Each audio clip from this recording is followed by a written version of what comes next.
살고 있는 31살 직장인 여자입니다. 올해도 벌써 힘차게 흘러가고 있네요. 저는 작년에 정말이지 다신 없을 다사다난한 해를 보낸 터라 지금의 평화로운 시간들이 참 감사하게 느껴집니다. 어떨 땐 다시 기억하고 싶지 않다가도 저희 가족에게 꼭 필요했던 그때의 일을 지금 이렇게 사연으로 전해보려고 합니다. 주로 주위에서 직접 전해 들은 이야기를 제가 다시 또 전하는 거라 말이 좀 어색할 수도 있는 점 양해 부탁드립니다.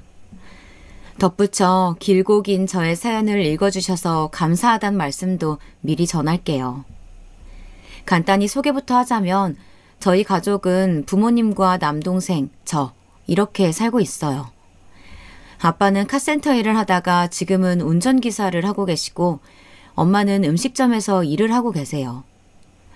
남동생은 군대에 가 있고 저는 일반 사무직으로 일하는 중이고요.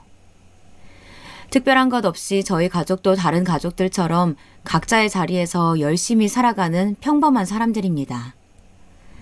저녁마다 모여서 TV를 보며 하루를 마무리하고 서로 하루 중에서 힘들었던 일을 아주 짧게나마 공유하며 기념일이 있으면 근처 가게에서 소박하게 외식을 하는 그런 가족이요.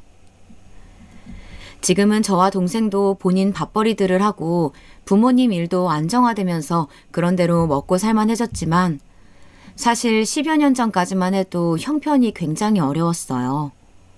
집에서 유일하게 일을 하던 아빠의 카센터 일이 어려워지면서 갑자기 가세가 기울었거든요. 그래서 엄마도 갑자기 일을 구하게 되고 저도 학교를 다니며 닥치는 대로 아르바이트를 하고 어린 동생까지 살피게 되었습니다. 그때만 생각하면 하루하루가 살얼음판 같았어요. 자신감을 잃은 아빠는 근근히 대리기사나 택배기사, 일용직 근로자로 일을 하면서 매일 술만 드셨고 엄마는 그런 아빠를 보며 받는 스트레스로 위험을 달고 사셨죠. 아직 초등학생이었던 동생은 부모님 눈치만 보면서 점점 말이 없어졌던 것 같아요. 그 당시 동생의 목소리를 들은 기억이 거의 없는 걸 보면요. 한순간에 생기를 잃은 그때의 우리 가족은 같이 있어도 같이 있기에 불행한 날들의 연속이었습니다. 그런 저희를 지옥 속에서 꺼내준 게 바로 우리 할아버지였어요. 할아버지는 시골에서 농사를 지으시던 분이셨는데요. 고향에서 쭉 자라 그곳에서만 거의 한평생을 보내셨죠. 가난한 시골집에서 첫째로 태어나 세속물정에 대해 아무것도 모르는 순박한 청년이었다던 우리 할아버지. 아주 옛날 어린 저에게 정성스레 깎은 배를 건네주시며 해주던 이야기가 종종 기억이 나요. 할아버지는 친척의 중매로 서울에 사셨던 할머니를 만나서 어린 나이에 결혼을 하셨거든요. 사실 할머니는 할아버지를 처음 만난 날 그 추운 겨울에 얇은 자켓 하나만 걸치고 나온 할아버지가 싫었대요. 하지만 몇 번은 더 만나보자 해서 약속을 잡았는데 그 뒤로 말을 할수록 또 만날수록 순수하고 정 많은 성격이 점점 마음에 드셨다고 합니다. 이런 사람이라면 아무것도 없는 시골이라도 굶어 죽진 않겠다 싶기도 하고 그래서 할아버지 성품만 믿고 결혼을 하셨다고 해요. 막상 시골에 오니 빚도 많고 일도 너무 고돼서 한 달 만에 후회했다곤 하셨지만요. 아빠는 그런 할아버지와 할머니 사이에서 태어난 유일한 외동 아들이었어요. 할머니가 농사일로 몸이 약해져서 더 이상 아이를 갖지 못하는 몸이 되셔서 그랬다고 합니다. 할아버지는 아마 그게 평생 마음의 짐이셨을 거예요.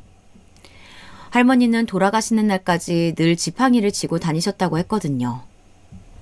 당신 때문에 산속 마을까지 올라와서 고생만 하던 아내를 바라보며 그 당시 얼마나 슬퍼하셨을지 상상해보면 제 마음까지 아려오는 것 같아요. 한 번은 할머니가 버스를 놓쳐서 면내부터 집까지 걸어오는데 걱정이 된 할아버지가 산 중턱까지 뛰어가셔서는 할머니를 업고 다시 올라왔던 일화도 있었대요. 깊은 밤 그 골짜기를 오르는데 할머니와 도란도란 이야기를 나누는지라 한 치 앞도 안 보이던 어둠이 전혀 겁나지 않았다면서요. 정말 대단하지 않나요? 얼마나 거대한 사랑이기에 그렇게 서로를 위해서 살 수 있었던 걸까요? 할머니는 그 편찮으신 몸으로도 집안일까지 도맡아 하시고 아빠를 고등학교 때까지 키워내신 후 세상을 떠나셨어요. 평소엔 엄한 편이셨지만 그만큼 사랑과 애정도 가득했던 할머니가 떠나고 나서 아빠와 할아버지는 너무나 힘들어하셨던 것 같아요. 특히 할아버지는 무려 1년간 매일 밤 방에서 홀로 우셨다고 하더라고요. 아마도 할머니에 대한 미안함과 그리움 때문이셨겠죠. 그때부터 할아버지는 아빠만을 바라보며 사셨대요. 그 서투른 손으로 아침마다 아빠의 도시락을 싸고 집안 구석구석을 정리하고 또 농사일을 늘려서 아빠의 학비를 항상 부족함 없이 대셨다고 해요. 할머니가 부재한 자리를 메우기 위해서 무리해가며 필사적으로 이겨내셨던 거죠. 아빠도 할아버지의 노력과 힘듦을 알기에 열심히 공부했지만 성적이 뜻대로 나오지 않아 고등학교를 졸업하자마자 군대에 가고 제대한 후 바로 취직을 했대요. 직장을 가까운 곳에 구했다지만 그래도 읍내까지 나가야 했기에 산골 마을에서 오가는 게 도통 쉬운 일이 아니었다고 하더라고요. 하나뿐인 아들이 매일 출근 시간보다 1시간 일찍 나가야 하는 게 마음이 쓰이셨던 할아버지는 땅을 팔아서 읍내에 작은 하숙방을 얻어주셨대요. 덕분에 아빠는 처음 자취라는 것도 해보고 편안하게 직장 생활을 이어갈 수 있었겠죠. 할아버지는 일주일에 한 번씩 아빠 하숙방을 찾아와 집주인에게 당신이 지은 농산물을 쥐어주며 아들에게 따뜻한 밥을 부탁하셨고 아빠에게도 얼마 되지 않는 용돈을 꼬박꼬박 주셨다고 해요. 아빠는 차마 그 돈을 쓰지 못하겠어서 필요한 만큼은 빼두고 전부 저금을 했었다고 하더라고요. 비록 나중에 사업 빚을 갚는 데 다 써버렸다고 했지만요. 아빠에게 어릴 적 이 이야기를 들으니 제 생각이 많이 났었어요. 저는 대학원까지 진학하고 싶었지만 형편이 어려운 걸 알기에 졸업 후 바로 취직해야 했거든요. 그런 제 마음을 알고 있던 아빠는 원하던 공부를 포기해야만 했던 제가 안쓰러우셨는지 당시 직장 근처로 방을 얻어주셨어요. 아마 엄청 무리했던 거일 텐데 한 번도 내색하지 않으시고요. 당시 어린 마음에 나만의 방이 생긴 걸 기뻐했지만 한편으론 내가 편한 대신 다른 가족들이 고생할 게 마음에 걸려서 몇 달 만에 정리하고 다시 집으로 들어가긴 했지만요. 아빠도 아마 본인이 고생했던 그때의 기억이 생각나서 저를 더 챙겨주시려고 했던 것 같아요. 직장 일을 하며 돈을 모아온 아빠는 할아버지께 이제 그만 내려와서 같이 살자고 말했대요. 그런데 할아버지는 아직 일을 할 정도로 건강한데 그럴 필요 없다면서 거절하셨다고 해요. 나중에 걷는 게 힘들어지면 그때 내려가겠다고 하시면서요. 아빠는 그 어두운 산골짜기에서 혼자 사는 할아버지가 늘 마음에 걸리셨대요. 하지만 할아버지 고집이 원체 세니까 더 이상 아무 말 못 하셨던 거겠죠. 그래서 결혼 전에는 혼자 자주 찾아뵙고 함께 시간을 많이 보냈대요. 워낙 두 분 다 말주변이 없는 분들이라 그렇게 친근하게 계셨을 것 같진 않지만요.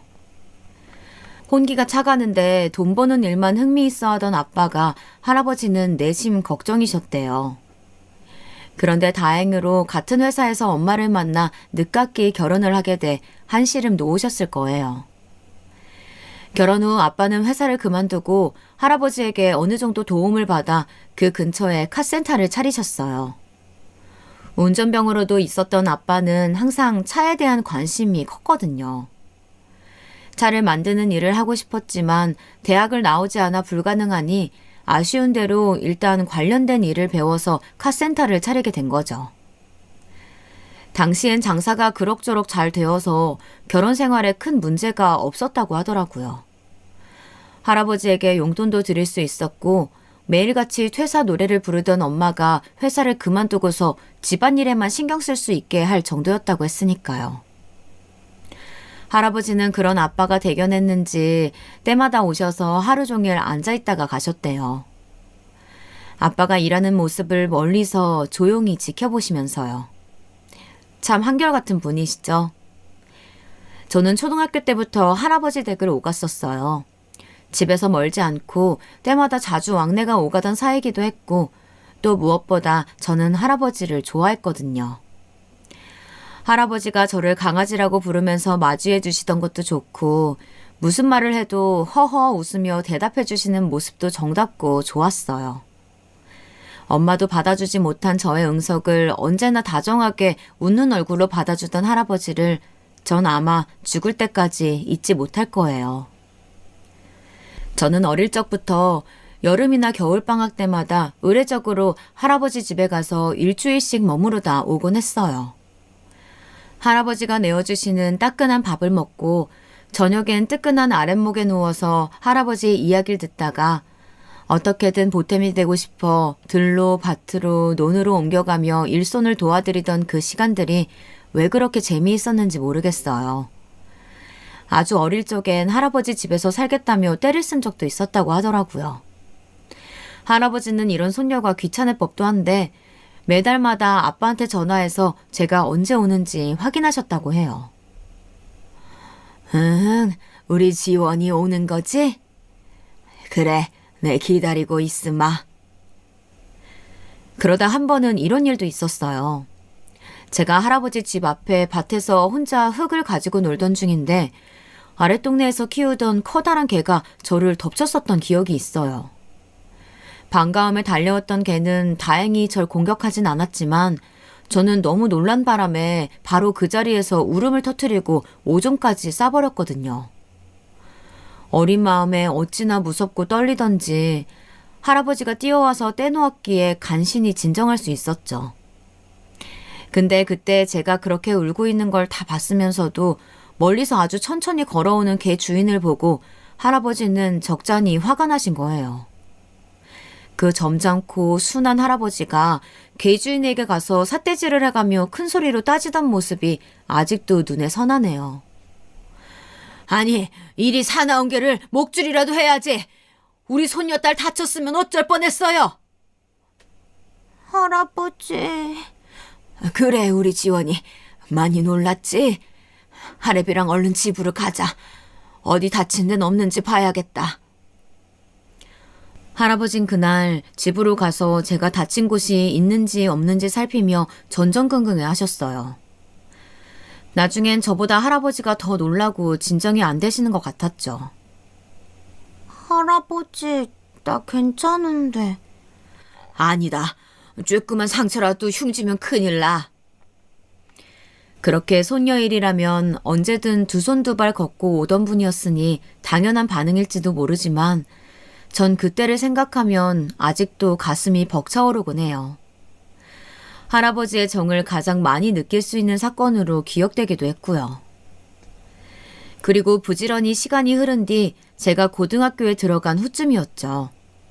시골에 계시던 할아버지가 그만 다리가 부러지는 사고를 당해서 급히 병원에 간 적이 있어요. 불을 떼기 위해서 산에서 나무를 잘라 옮기다가 그만 언덕에서 그대로 떨어지신 거예요. 할아버지 말로는 밑으로 내려가려면 돌아서 가야 하는데 그게 귀찮아서 바로 언덕 벽을 타고 내려가는 방법을 선택했다고 하더라고요. 아직도 당신이 젊은 청년으로 기억하시는 건지 뭔지 적지 않은 나이에 다리가 부러지시니 가족끼리 얼마나 걱정했는지 몰라요. 급한 대로 아빠와 전 바로 병원으로 갔습니다. 할아버지는 다행히 바로 수술에 들어가셨지만 저희의 놀란 마음은 쉽게 진정되지 않았고요.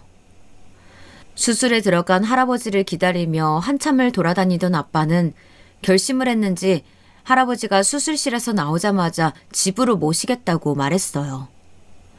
혼자 두면 이렇게 또 다칠지도 모르는데 자기가 불안해서 못 살겠다면서요. 아버지, 제발요. 아버지 이러다 또 다치시면 제가 더 걱정이 된다고요. 지금도 잠이 안 올 것 같은데. 아니다. 뭐 이런 것 가지고 괜찮다. 다음부터 내 조심하마. 참, 아버지. 그러지 마시고요. 제 말 좀 들어보세요. 같이 살면 적적하지 않으시고 좋잖아요. 지금 그 옛날 집에 아버지 혼자 두는 게 마음에 걸리고요. 아휴, 알았다. 잠깐만. 그러면 잠깐만 시간을 줘라. 그러다 할아버지는 잠시 고민하시더니 그럼 같은 집은 싫고 옆집 정도에서 살아도 되겠냐고 되물으시더라고요. 어떻게든 민폐를 끼치지 않으려는 게 눈에 보여서 어쩔 수 없이 아버진 알겠다고 했어요. 그렇게라도 가까이 있으면 지금보단 마음이 놓일 것 같아서요. 거동이 불편한 할아버지를 모시고 그렇게 이사를 했습니다. 할아버지는 겉으로 싫은 내색하진 않으셨지만 한 집에서 태어나고 평생을 살아온 마을을 떠나는 게 슬프셨던 것 같아요. 짐을 옮기는 트럭 안에서 한참을 창밖을 보셨거든요. 아마도 할머니와 함께 있던 시간을 기억할 수 있는 유일한 곳이었으니 더욱 그랬을 테고요. 그래서 집은 허물지 않고 그대로 내버려둔 채 이사를 가게 되었습니다. 이사한 할아버지 집은 이전보다 훨씬 깔끔하고 큰 집이었어요. 제 눈에는 매우 만족스러웠죠. 저희 집에서도 걸어서 8분 정도에 가까운 거리였기도 했고요. 다만 할아버지는 이 낯선 시내에서 앞으로 무엇을 하며 지내야 할지 고민하는 것 같았어요. 혼자 일구셨던 밭이 사라졌으니 아마 많이 갑갑하셨을 거예요. 그래서 전 할아버지 댁을 더 자주 찾아뵈었죠. 제가 찾아뵐 때마다 할아버지는 이런저런 걸 물어보곤 하셨어요. 아비 하는 일은 잘 되어 가냐? 요즘 가장 힘든 게 뭐가 있더냐? 먹고 사는데 어려운 건 없고? 네 학교는 언제 졸업하는데? 등등 그런 일상적인 질문들이요. 어렸던 저는 대수롭지 않게 있는 그대로 솔직히 말씀드렸던 것 같아요. 카센터는 그럭저럭 잘 되어가는 것 같은데 요즘은 힘들다. 엄마가 가계부 쓰는데 자주 한숨을 쉬신다. 이런 식으로요. 그때마다 이야기를 듣던 할아버지는 생각에 빠지셨는지 아무 말 없이 창밖만 보시곤 했죠. 그렇게 종종 찾아뵈면서 함께 시간을 보낸 지 1년, 2년이 지나고 저는 어느덧 대학교에 가게 되었습니다. 그리고 아빠 사업이 잘 안 풀리면서 점점 가세가 기울어갈 무렵 할아버지가 갑자기 집에 찾아오셨어요. 나 왔다. 다들 잘 지냈지? 할아버지, 어쩐 일이세요? 저희 집으로 찾아오신 적이 손꼽을 정도로 흔하지 않은데 말이죠. 그러더니 통장 하나를 내미시더니 집안 살림에 보태라고 말씀하시더군요. 어차피 당신은 나이가 들어 쓸 데도 없고 아빠를 위해 틈틈이 모아둔 거라 제 주인 찾아가는 거라고 하시면서요. 아빠는 아무 말 없이 통장만 바라보다가 이러실 필요 없다며 거절하셨어요. 이걸 받으면 마음이 더 불편해서 아버지 보기가 더 힘들어질 거라는 이유셨죠. 저는 아빠의 그 선택이 옳다고 생각해요. 비록 집안이 어려웠던 건 사실이었지만 거동도 어려운 할아버지의 돈까지 받으면서 살기엔 너무 염치가 없다고 생각했거든요. 계속된 아빠의 거절에 할아버지는 어쩔 수 없이 돌아가실 수밖에 없었어요. 저는 할아버지가 돈을 쓸 데 없다는 그 말이 마음에 걸려서 할아버지가 가실 만한 동네 회관이나 안식처를 찾아보았고요. 몇 번 할아버지를 모시고 갔었는데 그 뒤로 가끔씩 동네 다른 할아버지들과 함께 마시를 다니시는 것 같았어요. 장기도 두고 족구도 하시면서요. 그 후 아빠가 카센터를 접고서 다른 일을 알아보실 때쯤이었어요. 이 소식을 들은 할아버지는 다시 한번 또 집에 찾아오셨습니다. 이번에도 조용히 통장을 내미셨고 별다른 말씀은 없으셨어요. 할아버지는 고향집 땅을 팔고 난 돈이라고 하셨죠. 아버지가 저희는 방으로 들어가라고 말씀하셔서 그 뒤로 어떻게 됐는지는 자세히 몰라요. 하지만 아빠는 할아버지의 통장을 받으셨던 것 같아요. 그 뒤로 동생이 학원을 새로 등록하고 몇 달간은 일을 안 하고도 전과 같이 지낼 수 있었거든요. 아버님 감사하네, 참. 엄마가 아빠한테 종종 이렇게 말하는 목소리도 들려왔고요. 저는 할아버지께 감사하다고 인사드리고 싶었지만 아무 말씀도 못 드렸어요. 왠지 얼굴을 뵙기가 죄송한 마음이 들어서요. 등이 휠 정도로 어렵게 버셨던 돈인 걸 알고 있으니까요. 그래서 아빠와 같이 함께 여행이라도 가자고 말씀드려 보았는데 이젠 조금만 걸어도 온몸이 다 저린다고 하시면서 이렇게 천천히 동네를 걷는 것만으로도 만족하신다고 하시더라고요. 아직도 잘 모르겠어요. 그때 할아버지의 말이 진심이셨는지 아니면 이미 모든 걸 포기하신 채 정해진 대답을 하신 건지. 아무리 핏줄이 섞여 있는 가족이라지만 남처럼 속내를 알아내기에는 어려운 것 같아요. 하지만 할아버지의 도움은 한 번으로 끝나지 않았습니다. 그리고 그 이유들은 다 좋지 못한 일들이었습니다. 제 가슴도 여러 번 철렁 내려앉았고요. 그렇게 일용직을 오갔지만 안정된 일자리로 정착하지 못하고 괴로워하던 아빠는 몇 달 후 할아버지를 다시 또 찾아가셨어요. 그 당시 엄마가 위궤양으로 인해 절제 수술을 받아야 해서 상황이 더 절박했거든요. 아버지, 죄송해요. 번번이 손만 벌려서. 제가 이 나이 됐음 아버지한테 뭐라도 해드려야 하는데. 아니다, 됐다, 괜찮아. 지원 애미가 얼른 나아야 할 텐데 그게 걱정이다. 아빠의 계획을 미리 안 엄마는 염치도 없냐며 말리셨지만 아무 대답 없이 듣던 아빠는 그래도 한 번 더 도움을 받기로 하신 거예요. 지금 와서 생각해보면 그때의 아빠는 가장으로서 느낀 무게가 달랐기에 가족을 위해서 어쩔 수 없는 선택을 하신 거겠죠. 그리고 할아버지는 아무렇지 않게 돈을 건네주셨고요. 외려 엄마 걱정을 더 하시느라 엄마 수술 후에 전화로 안부를 묻곤 하셨어요. 수술 부위는 괜찮냐, 아픈 데는 없냐, 돈 필요하면 말해라. 이렇게 한결같은 목소리로 물어오는 전화에 엄마는 너무 감사하다고 말하곤 했습니다. 그리고 할아버지 집을 다녀오신 후 우리 집은 다시 또 잠시간의 안정을 되찾을 수 있었어요.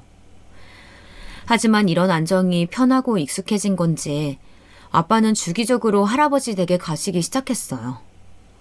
때로는 동생 손을 잡고 갈 때도 있었고 집에 있던 반찬 몇 개를 챙겨 들고 가실 때도 있었어요. 그럴 때마다 엄마와 아빠의 다툼이 잦았지만 그 또한 어느 순간부터는 점차 사라진 것 같아요.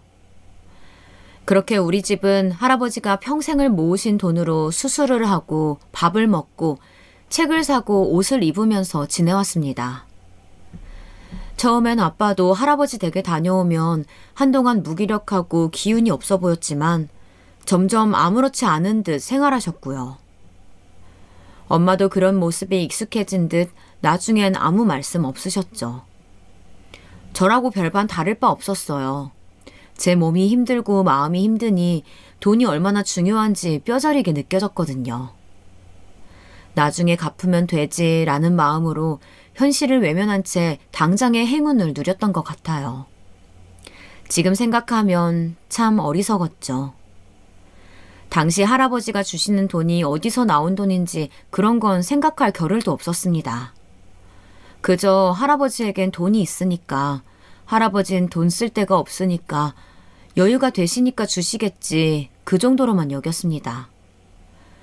그러면서 저희 집안엔 몇 가지 변화가 생겼어요. 아빠는 몇 년 후 버스 운전기사로 취직하셨어요. 어찌됐건 자동차에 관련된 일이었으니 아빠 스스로도 만족하시는 눈치였고요. 나이가 많아서 취직이 될까 했는데 다행이다. 일도 어렵지 않고 할만해. 아빠 축하드려요. 여보, 너무 무리하지 말고 일해요. 그렇게 다 같이 축하 파티를 했던 기억이 있어요. 그때 저희 가족끼리만 조촐하게 파티를 열었는데 아빠의 상기된 얼굴이 생각납니다. 게다가 엄마 말처럼 처음 취직하셨을 때는 얼마나 열의를 보이시던지 무리하게 일정을 잡는 탓에 방광염까지 걸리셨었어요. 반면 엄마는 수술한 뒤 조금만 일을 하면 쉽게 지치고 기력이 사라져서 해오던 서빙 일도 오래 할 수 없었고요. 엄마는 할머니가 생각나서인지 엄마가 무리하는 걸 절대로 반대하셨습니다. 괜찮다니까. 음식 나르고 하는 게 뭐가 힘들다고. 안 된다니까 글쎄. 그러다 당신 아프면 어쩌려고. 냅둬. 돈은 내가 벌게. 아니 당신도 참 우리 수입이 뭐 얼마나 된다고. 게다가 지원이도 있는데. 엄마는 한사코 하시겠다며 몇 달을 꾸준히 나가곤 하셨지만 역시 무리라는 걸 아셨는지 그만두시고 말았습니다. 저도 아르바이트를 달고 살았지만 아직 대학교도 졸업하지 못했고 동생도 학생이라 이번에도 결국 아빠가 더 바쁘게 지낼 수밖에 없었어요. 할아버지는 아빠가 일을 시작하고 나서 바빠져 찾아오지 못하니 직접 찾아오기도 하셨어요. 전화 한 통 남기시고 찾아오신 후 시장에서 산 귤이나 사과 같은 걸 내미셨죠. 그리고 보니 한 번도 빈손으로 오신 적은 없었던 것 같아요. 오랜만에 보는 할아버지의 얼굴이 더 수척해져서 걱정이 되었지만 할아버지는 오히려 제 손을 보면서 왜 이렇게 거칠어졌냐며 걱정을 하셨죠. 그러면서 아빠가 기사일을 시작했다는 거 들으셨다며 직장을 다녀도 첫 달은 힘들 텐데 필요하지 않겠냐는 말과 함께 여지없이 돈 봉투를 내미셨어요. 이 모습을 보고 있는 저는 이제 괜찮다고 다시 가져가시라고 거절했지만 엄마가 아무렇지 않게 와서 감사하다며 그대로 봉투를 가져가는 거예요. 당황한 저는 엄마에게 말했어요. 엄마, 그걸 또 받게? 지원이 넌 나가 있어. 그거 할아버지가 써야 할 생활비야. 엄마도 알잖아. 다시 돌려드리자. 아빠도 곧 월급 나오니까 조금만 참으면 될 텐데 왜 그래? 넌 왜 어른들 얘기할 때마다 와서 참견하고 훈수질이야. 들어가 있어 모르면. 엄마와 저의 신경질적인 대화에 할아버지는 눈치가 보이셨는지 금방 가시겠다며 일어나셨어요. 가시고 나서도 엄마와의 말다툼은 계속됐죠. 엄마, 아무래도 이건 아닌 것 같아. 계속 이러는 거 죄송하지도 않아?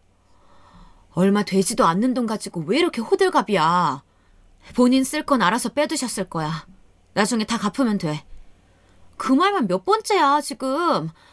그리고 얼마 되지도 않는 돈? 그게 왜 얼마가 안 돼? 할아버지가 뼈 빠지게 고생해서 모은 돈인데. 나라고 마음이 편하겠니? 이게 다 누구 때문에 그러는 건데. 너도 아직 학생이고 윤재도 고등학생인데 들어가는 돈이 얼마인지 알기나 해. 도와주지 못할 거면 가만히 있어. 참 엄마도 대단하다. 대단해. 생각해보면 저도 엄마한테 모진 말을 내뱉으며 대들었던 것 같아요. 근데 당시엔 오히려 돈을 받는 엄마가 더 이기적이고 밉게 느껴졌어요. 그리고 차갑고 모진 말이지만 엄마 말이 맞았어요. 잠시 살만해지니 여유가 생겨서 하던 아르바이트를 그만두었었거든요. 그 사이 또 돈이 빠져나갈 공백이 생긴 거였죠. 제가 집에 도움이 안 되니까 고스란히 할아버지의 몫으로 가더라고요. 이 집안에서 그런 죄책감을 가질 사람이 나밖에 없다는 생각에 전 또 돈과의 전쟁을 시작하게 되었습니다. 정말이지 치열한 전쟁이었어요. 그때부터 어떻게든 취직을 위해 살았던 것 같거든요. 빨리 취직해서 집과 할아버지에게 보탬이 되고 싶었으니까요. 모두가 취직을 원하는 이 시대에 일할 자리 나는 것도 힘들고 당당히 합격하는 것도 힘들었지만 저는 몇 달을 기를 쓰고 준비했습니다. 그러면서 속으론 할아버지의 돈을 받았던 엄마를 원망하기도 하고 작게 욕을 하기도 했어요. 아빠 역시 별반 다를 바 없었어요. 아빠가 그즘 저에게 술을 먹고 기분이 좋으면 자기 옛날 얘기를 들려주셨는데요. 아주 어렸을 적 이야기였습니다. 어릴 때 내가 길을 잃었던 적이 있었거든. 아주 추운 겨울이었어. 산속을 돌아다니다가 그만 나도 모르게 깜빡 잠들고 만 거야. 눈을 떠보니까 아무도 없고 길을 잃었다는 건 알고 엉엉 울었는데 잠시 후 네 할아버지가 보이는 거야. 근데 그때 내 몸에 상처가 나 있었나 봐. 산속에서 혼자 어린애가 정처 없이 헤매고 눈밭을 구르다가 다쳤겠지. 그때 너희 할아버지가 어린 날 없고 병원에 가야 한다며 얼마나 뛰든지. 그것도 성치 않은 몸으로. 아직도 가끔씩 그때 생각이 난다. 아빤 그렇게 옛날 추억에 젖은 이야기를 하면서도 엄마가 할아버지에게 받은 돈을 당연하게 받아들이곤 했어요. 전 그런 모습들이 좀 이중적이라고 생각했고요. 하지만 보이는 게 역시 전부는 아닌가 봐요. 그 후로 몇 달을 정신없이 공부하고 준비하며 살았을 때 여느 날처럼 독서실을 다녀온 전 밤늦게 집으로 귀가하고 있었는데요. 오는 길에서 엄마를 봤어요. 거긴 엄마가 일하는 곳도 자주 가던 시내 쪽도 아니었는데 엄마는 아무도 없는 그 버스 정류장에서 혼자 울고 있더라고요. 아이처럼 흐르는 눈물을 두 손으로 연신 닦아내는 그 모습을 보며 전 아무 말도 할 수 없고 다가갈 수도 없었습니다. 집으로 돌아온 엄마는 아무렇지 않게 저를 맞이했어요. 일찍 다니라면서 들어가서 주무셨죠. 그날 엄마는 어떤 마음이었을까요? 저 혼자만 죄책감을 느끼고 괴로워했다는 건 아마도 저만의 착각이었을까요? 그때 참 많은 생각들이 스쳐 지나갔습니다. 그렇게 또 몇 년이 흘렀어요. 저는 괜찮은 회사에 취직을 했고 그날은 가족들끼리 축하 파티를 했어요. 전 무엇보다 이제 내가 살림에 보탤 수 있다는 사실이 가장 행복하고 좋았습니다. 물론 회사를 다니며 남들 다 아는 인간관계 고민, 일 고민, 그런 모든 것들에 시달리며 힘들긴 했지만 꼬박꼬박 들어오는 월급을 보면 그것들이 잠시나마 날아가고 행복해졌습니다. 그리고 전 드디어 할아버지에게 용돈을 드릴 수 있게 되었어요. 할아버지, 이거 제 첫 월급인데요. 그간 할아버지한테 받은 게 너무 많아서요. 많이는 못 넣었지만 그래도 드리고 싶어서요. 받아주세요. 아니, 네가 무슨 돈이 있다고. 됐다, 가져가라. 할아버지는 한사코 거절하셨지만 전 어떻게든 할아버지의 주름진 손에 그 돈봉투를 쥐어드렸답니다. 그렇게라도 할아버지에게 진 마음의 빚을 갚고 싶었어요. 오직 우리 가족, 손녀만을 위해 주었던 할아버지의 마음. 그 마음을 아주 조금의 선물과 돈으로나마 되돌려드리고 싶었습니다. 이 돈 안 받으시면 집에 안 갈 거라고 제가 하도 고집을 부리니 할아버지는 어쩔 수 없이 혀를 차며 봉투를 받으셨지만 이걸 아까워서 어찌 쓰냐며 한숨만 푹푹 내쉬었어요. 그런 할아버지의 모습에 새삼 다시 한번 마음 깊이 따스함을 느꼈네요. 그렇게 시간이 흐르며 저 역시 회사 일에도 적응이 되고 저희 가족도 차차 자리를 잡아나가던 중이었어요. 이젠 무탈한 일들로만 이렇게 시간이 채워질까 기대하고 있었는데 예상치 못한 일이 생기고 말았습니다. 버스 운전을 하던 아빠가 운전 중에 작은 사고를 내신 건데요. 다행인지 뭔지 상대 측 책임이 더 큰 사고였죠. 당시 타고 있던 승객은 몇 없었고요. 하지만 사고로 인해 차량은 크게 훼손되었습니다. 그런데 그 책임을 물을 필요가 있다며 감봉이 있을 거란 회사의 압박이 있었나 봐요. 무사고 수당이 있는데 그걸 빌미로 갑자기 한 달 월급치가 삭감되었더라고요. 알고 보니 이런 사고 시 기사에게 법적인 책임을 물을 수 없게 되어 있었는데 아마도 회사 측에서 경력과 경험이 없는 아빠를 얕게 보고 일부러 몰아간 것 같았어요. 아빠는 소송을 걸까 하다가 아예 이쪽 일이 끊길까 싶어서 결국 회사의 조치를 받아들이기로 하였습니다. 취직한 이후 술도 끊고 안정을 찾아가던 아빠는 이 일로 많이 힘들어하셨어요. 직장을 그만두진 않았지만 오히려 계속 일을 다녀야만 했던 상황이 아빠를 더 수치스럽고 괴롭게 만들었던 것 같아요. 상심이 큰 탓에 그 이후로 점차 부정적이고 비관적으로 변해가셨습니다. 저는 그 변화가 참 낯설게 느껴졌어요. 저도 그때 이후 아빠와 멀어지기 시작했습니다. 말 수 없고 순박했던 아빠는 이제 말끝마다 자신을 무시하는 거냐며 시비 거는 게 일상이 됐고 욕설도 서슴지 않게 되었습니다. 어느 하루는 아빠가 퇴근하셨는데 제가 인사하는 걸 못 보셨는지 다짜고짜 술 냄새를 풍기며 절 잡고 소리치더라고요. 하루 종일 밖에서 고생고생하며 일하다 들어온 아빠한테 넌 인사도 안 하냐? 뭔 소리야. 아까 했잖아. 신발 벗고 있을 때 한 거라 못 봤나 보지. 뭔 소리야? 나한테 지금 뭔 소리야라고 했어 지금? 말 그렇게밖에 못하지? 아빠 정말 왜 그래? 왜 나한테 시비야? 하여튼 딸 자식 키워봤자 소용없다니까. 이런 식으로 매번 말꼬리를 잡고 화내기를 반복했고 나중에 전 아예 말을 안 섞게 되었어요. 그 편이 서로에게 더 좋을 것 같았거든요. 저와 아빠가 사이가 안 좋아지니 엄마와 동생도 덩달아 말이 사라졌고요. 가족들 마음을 불편하게 만들 생각은 없었지만 변명을 하자면 저 역시 회사 일로 몸도 마음도 힘든 터라 그런 걸 신경 쓸 겨를이 없었어요. 아빠의 상처받은 마음이 이해되지 않는 건 아니었지만 누군가의 마음을 살피기엔 저 역시 여력이 없었습니다.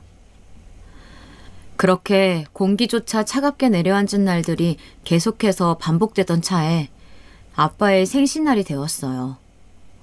대학생이 된 동생을 제외하고 집에서 같이 밥이나 먹자며 모였습니다.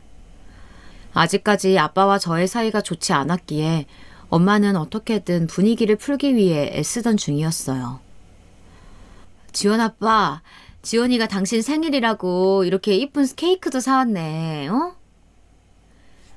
하지만 전 아직도 마음이 불편해서 내키지 않아 했죠. 엄마 말에도 아빠 역시 묵묵부답이었고 무거운 공기 속에서 전 엄마와 밥상을 차리고 아빠는 말없이 식탁에 앉아 계셨어요. 그때의 분위기만 보자면 절대로 화해할 수 없는, 가까워질 수 없는 적군이 모여있는 그런 느낌이었죠. 그런데 그때 할아버지가 집으로 찾아오셨습니다. 아빠와 저 엄마는 갑작스러운 할아버지 방문에 당황하고 있었죠. 할아버지는 못 뵌 사이 거동이 더 불편해지신 것 같았어요. 오른쪽 다리를 절고 계시더라고요. 그래서 제가 걸음을 부축하며 물었어요. 할아버지, 오른쪽 다리 불편해 보이시는데 왜 그러세요? 무슨 일 있었어요? 별일 아니다. 얼마 안 됐지. 저번에 산중턱 뛰어내려갔다 오면서 그렇게 된 거다. 산중턱? 어디 산이요? 언제 다녀오셨는데요? 벌써 까먹었어. 네 헬미 데려온 날 말이다. 큰 거 아니래도 내리막에서 돌부리에 삔 거야. 그 말을 듣는데 한순간 저희 가족은 전부 말을 잃었습니다. 할아버지는 그런 우리를 못 본 건지 아무렇지 않게 불편한 다리를 이끌고 거실 소파로 가서 앉으시더라고요. 놀란 저는 말을 더듬으며 다시 또 물어봤죠. 그게 무슨 소리예요, 할아버지? 할머니 말씀하시는 거예요? 그럼 또 네 할미가 누가 있겠냐? 내가 마음이 급해서 그러다가 실수한 거니까 다들 신경 쓰지 말고. 그나저나 아비는 일하러 갔고? 일이 얼마나 바쁜 건지 도통 얼굴을 볼 수가 없네. 옆에서 멍하니 듣고 있던 아빠가 할아버지에게 천천히 다가가서 떨리는 목소리로 물었어요. 아버지, 저 여기 있잖아요. 지금 무슨 소리 하시는 거예요, 갑자기? 그래, 여기 있었네. 카센터는 좀 요새 어떻게 돼가나? 내가 그러니까 그런 몸고생하는 일 하지 말라고 했잖아. 혼자 애쓰느라 일도 고단할 텐데. 이거 살림에 보태 써라. 몇 푼 안 돼서 민망스럽지만 그래도 네 귀 빠진 날이기도 하니까 그래서 주는 거야. 할아버지는 잠바 주머니에서 꼬깃꼬깃한 흰 봉투 하나를 꺼내서 아빠에게 쥐어주셨어요. 아빠는 떨리는 손으로 봉투를 받아 조용히 열어보았죠. 그 속엔 오랫동안 가지고 있었던 것 같은 10,000원짜리 몇 장이 들어있었습니다. 이를 본 아빠는 잠시 동안 멍하니 앉아있더니 처음으로 우리 앞에서 엉엉 우셨어요. 할아버지가 준 봉투를 손에 꼭 쥐고 말이에요. 아버지, 아빠. 할아버지의 치매 증세는 아주 빠르게 점점 더 심해졌어요. 당신 집을 찾지 못해 경찰서에서 때마다 전화 오는 건 일도 아니었고, 갑자기 길을 가다 모르는 사람에게 큰 소리를 치며 화를 내서 싸움이 나기도 하고, 마트에서 음료수를 훔치거나 안방 옷장에 틀어박혀 하루 종일 한 발짝도 안 나오시는 날도 있었죠. 우리 가족은 팔을 걷어붙이고 나서서 할아버지를 보살피려 했지만 쉽지 않았습니다. 할아버지, 음료수 내려놔요. 네? 아니, 내 건데 왜 그러냐? 응? 내가 먹겠다는데. 할아버지, 그럼 돈을 내셔야죠. 죄송합니다. 저희 할아버지가 아프셔서요. 그때마다 놀라 제가 많이 나서기도 했지만 할아버지의 치매는 조금 공격적인 성향이 강한 쪽으로 번지셔서 곤란할 때가 많았어요. 아프신 어른이라고 하면 다들 이해해 주긴 했지만 그 중에 몇몇 사람들은 왜 치매 노인을 데리고 나왔냐며 화를 내기도 하셨으니까요. 한 번은 동생이 할아버지 식사를 준비하러 갔는데 뒤에서 물을 뿌려서 물에 빠진 생쥐 마냥 돌아온 적도 있었고 할아버지가 던진 물건에 맞아 엄마의 몸에 멍이 든 적도 있었어요. 말로만 들었지 실제로 치매 노인을 간병하는 일이 얼마나 힘든지 그때 온몸으로 체감하곤 했습니다. 그 사랑하는 할아버지라고 해도 저조차 불쑥불쑥 화가 올라오곤 했으니까요. 그래도 이런 일들은 다 견딜만 했어요. 어떻게든 참으면 수습이 가능한 일들이었으니까요. 하지만 제일 참을 수 없는 건 할아버지가 저희를 잊어간다는 사실이었습니다. 제가 눈앞에 있는데도 손녀딸을 찾고 가족들이 때마다 교대로 할아버지를 찾아뵈어도 당신을 두고 전부 멀리 도망가 버렸다고 애처럼 엉엉 울기도 하시고요. 할아버지, 나 여기 있잖아요. 할아버지 손녀딸 지원이. 지원이 좀 찾아줘. 지원이한테 할 말이 있다. 응? 아가, 누군진 모르겠다만 우리 손녀딸 좀 찾아줘요. 우리 손녀딸이 어디서 다쳐서 울고 있는 것 같단 말이야. 울면 안 되는데 우리 귀한 손녀. 할아버지, 나 여기 있어요. 그렇게 말을 잇지 못하는 순간이 한두 번이 아니었어요. 사랑하는 할아버지가 나에 대한 기억을 지워간다는 건 정말이지 너무 마음 아픈 일이었습니다. 가끔 보이는 할아버지의 난폭한 행동에 화가 나는 것보다 아예 나를 모르는 사람으로 대하는 할아버지에게 더 큰 슬픔을 느끼곤 했어요. 그러다 어느 날이었습니다. 할아버지의 비밀을 알게 된 날이었어요. 하루는 할아버지 집에 가서 청소를 해드리는데 거실 한켠에 이불로 무언가 덮어둔 거예요. 들춰보니 웬 박스들이 모아져 있더라고요. 알고 보니 사실 할아버지는 파지 줍는 일을 하고 계셨대요. 거동도 불편하시면서 마실 다니는 것만으로도 충분하다고 하셨으면서 그렇게 몰래 일을 해 오셨던 거였어요. 우리한텐 그렇게 매번 봉투를 건네시며 당신이 쓸 돈을 벌기 위해 하루 종일 이곳저곳 떠도신 거였죠. 그런데 치매로 인해서 어려워지자 일은 그만두었는데 그때의 습관이 남아있던 건지 파지만 보면 집으로 가져오시는 겁니다. 엄마, 할아버지가 일을 했었나 봐. 나도 몰랐는데. 그리고 제 말을 듣자 엄마는 눈물을 쏟으셨고 안타까운 듯이 가슴을 치며 엉엉 우셨어요. 매일매일 일을 하시어 번 돈으로 우리 가족의 생활비를 충당해 오셨던 할아버지. 할아버지의 생활을 반의 반이라도 알았다면 그 돈을 받지 않았을 텐데 엄마 역시 그 말을 하며 울음을 토해내셨습니다. 근데 쓸데도 없이 이렇게 한 구석에 모아두고 있는 파지들을 보니 그게 할아버지의 기억 같더라고요. 할아버지가 머릿속 어딘가 떠도는 기억들을 하나씩 집어다가 뒤죽박죽 섞어서 모아두고 있는 것 같았어요. 아마 저에 대한 기억도 그 깊은 어딘가에 있을 테니까 언젠가 할아버지가 집어 올릴 거라는 희망으로 버텼습니다. 우리 가족은 그 슬픔과 희망을 오가며 한 달, 두 달, 그렇게 1년 가까이 할아버지를 보살피고 있었어요. 그 정성 때문인지 할아버지는 간간히 기억이 돌아오셔서 우리의 이름을 부르거나 아무 말 없이 그저 고맙다는 말만 계속 되뇌이시기도 했어요. 그럴 때마다 우리 가족 모두 울음바다가 되었죠.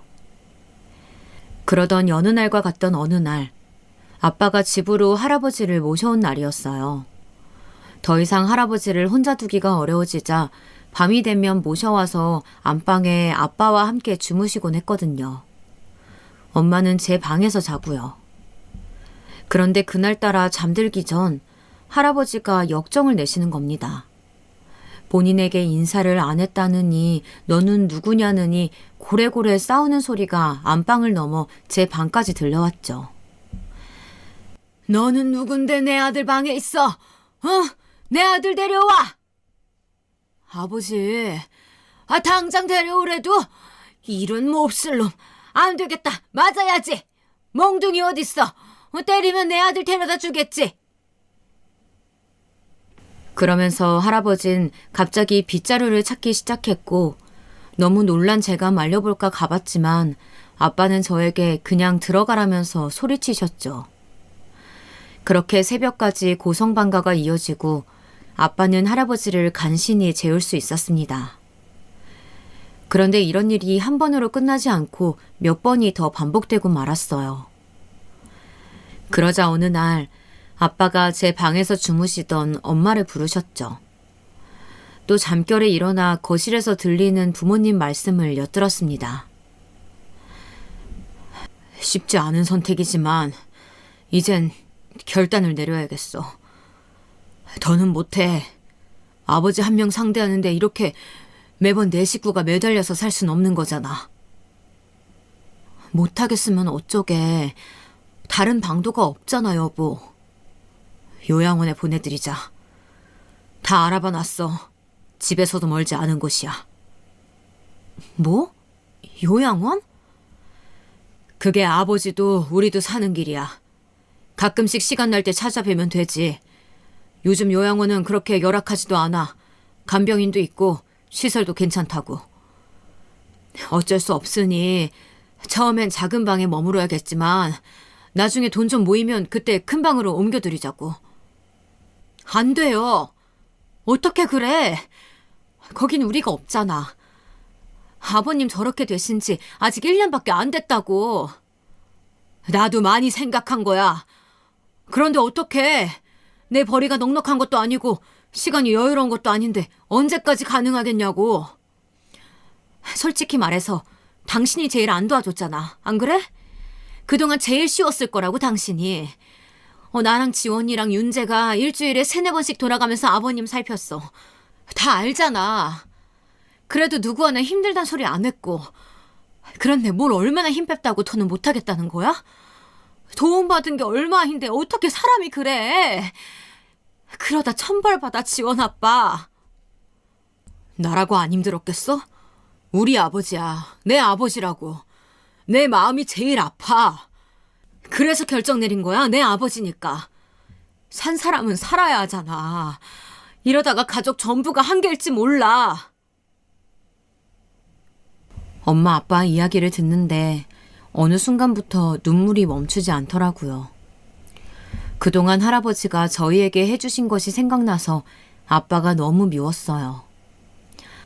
하지만 가뜩이나 아빠와 사이가 좋지 않았기에 지금 나서면 크게 다툴 게 뻔하고 그럼 할아버지가 깰까봐 섣불리 나서지 못하고 있었습니다. 그런데 제 방 맞은편 안방문이 열리는 소리가 들리는 거예요. 저는 설마 하는 마음으로 문을 열어 나가보았습니다. 마찬가지로 이야기를 엿듣던 할아버지가 밖으로 나와 저와 눈을 마주치셨어요. 그리고선 그저 힘없게 미소를 지으셨죠. 야속하게도 하필이면 왜 그때 할아버지가 잘 들을 수 있던 때였을까요? 저는 할아버지에게 달려가서 꼭 껴안았습니다. 전부 들었겠지만 아무것도 듣지 않았길 바라는 마음으로요. 아니야, 할아버지. 할아버지 여기 있을 거야. 여기 있어. 우리 아무 데도 안 가. 그러니까 걱정하지 마요. 아무 걱정도 하지 마. 어떤 이야기도 듣지 말고 내 말만 들어요, 할아버지. 나 여기 있어요. 제 울먹거리는 목소리에 아빠와 엄마가 어느새 등 뒤로 다가오셨어요. 그러더니 이야기 다 들으셨냐고 묻더라고요. 할아버지는 아무것도 못 들었다는 듯 고개를 내저으셨어요. 오히려 그게 더 확실한 대답으로 보였지만요. 고개 숙인 아빠는 죄송가 나면서 그렇지만 자신을 이해해달라고 말했어요. 할아버지는 그저 알겠다는 듯 고개만 끄덕이고 계셨죠. 오히려 아빠를 향해 그러더군요. 지금껏 나 돌봐주느라 애썼다. 애썼어. 이만하면 됐다. 하지만 듣고 있던 저는 너무 화가 나서 소리쳤습니다. 아빠, 어떻게 할아버지한테 그래? 할아버지가 아빠를 위해서 어떻게 살아왔는데 지금도 이렇게 멀쩡히 숨쉬고 바로 옆에서 이야기 듣고 계신데 왜 모른 척해? 아빠야말로 전부 기억에서 지워버린 거야? 송지원, 들어가. 할아버지는 아빠한테 안 그러셨잖아. 아빠가 그렇게 모진 소리 하는데 들어가란 말 한마디 안 하시잖아. 아빠가 무슨 말을 해도 다 들어주시잖아. 그런데 왜 그렇게 혼자 비관적이야? 같이 이겨내면 되는데 왜 세상에 혼자 있는 것처럼 그렇게 힘들어하냐고. 할아버지도 우리 가족이잖아. 우리 여태 모두 그래온 것처럼 함께 이겨낼 수 있는 가족이잖아. 내가 나중에 아빠 나이 들면 똑같이 말할까? 나이 먹고 나도 먹고 살기 힘들어지면 그때 가장 아빠 먼저 버려도 되겠냐고. 악에 받쳐 소리치고 있는 그때 누군가 제 옆에서 팔을 천천히 잡더라고요. 할아버지였어요. 그만하라는 식으로 다시 한번 웃어 보이시더라고요. 저를 말리시는 거였겠죠. 아빠도 할아버지의 하나뿐인 자식이니까 그런 이야기 듣는 게 싫으셨던 거예요. 할아버지, 미안해요. 아가, 괜찮아. 그리고 할아버지는 그렇게 조용히 방으로 들어가 느린 움직임으로, 하지만 어느 때보다 서두르는 손길로 짐을 싸기 시작하셨어요. 마음이 아파서 아무 말도 할 수 없이 그 뒷모습만 바라보는데 할아버지 바지 뒷주머니에서 무언가 떨어지더라고요. 아빠가 다가가 떨어진 물건을 살피셨죠.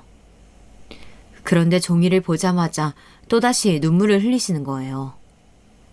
그건 파지에 할아버지의 이름, 번호와 우리 가족 이름이 적혀 있었던 거였습니다. 어떻게든 살아가려고, 어떻게든 잊지 않으려고 남겨둔 할아버지의 흔적을 보니 저도 눈물을 멈출 수가 없었습니다. 아빠 역시 마찬가지였어요.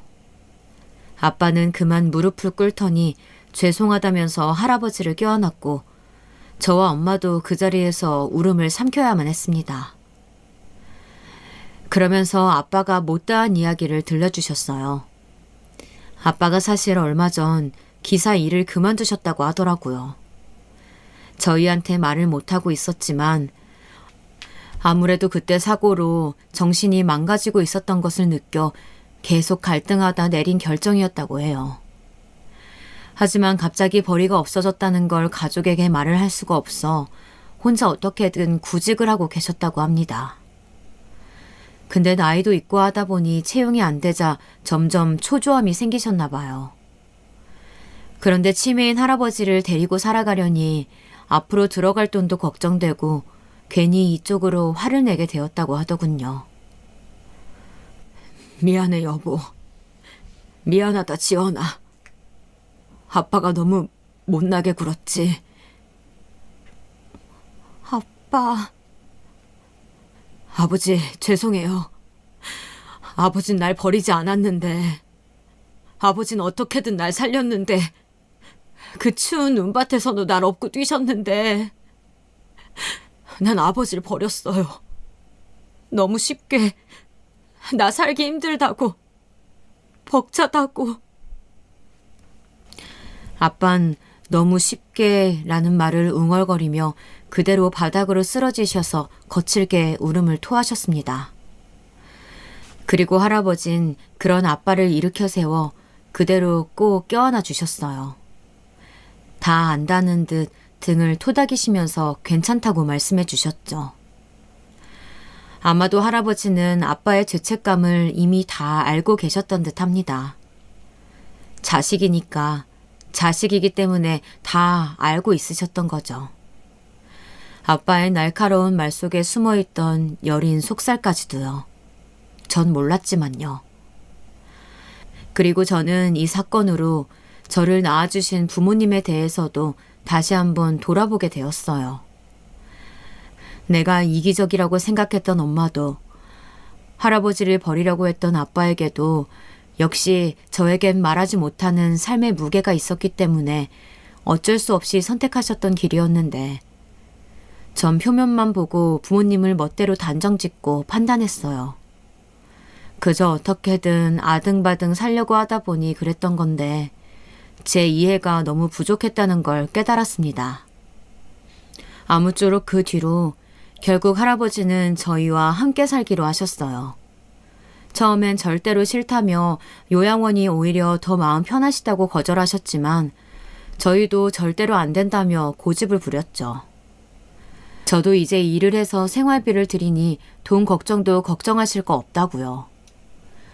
할아버지는 감성도 풍부해지신 건지 때때로 고개를 뒤로 하고 눈물을 보이셨지만 저까지 울면 안 될 것 같아서 어떻게든 웃으려고 노력 중이에요.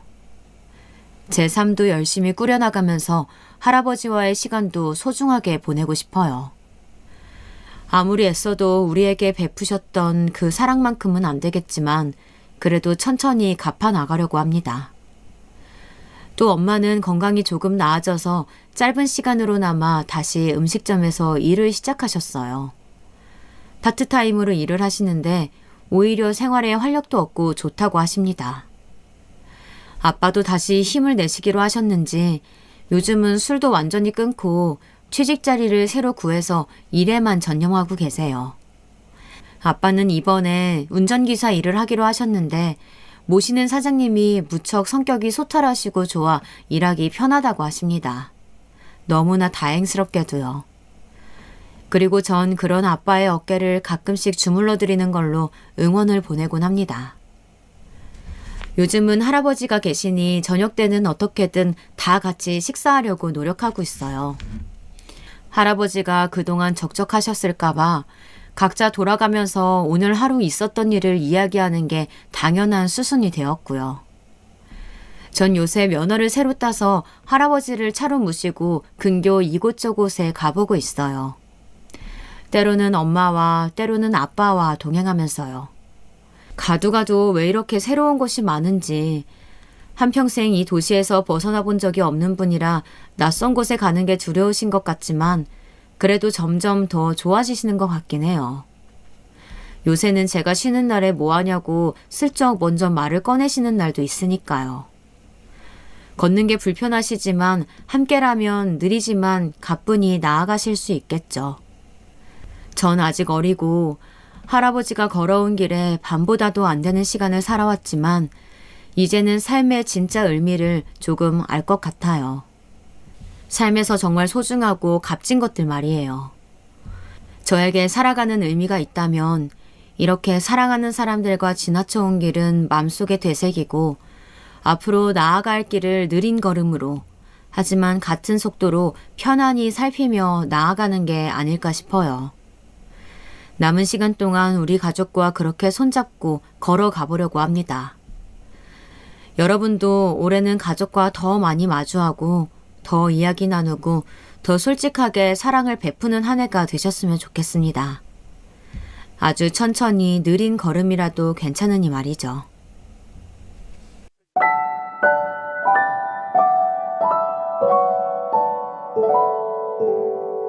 you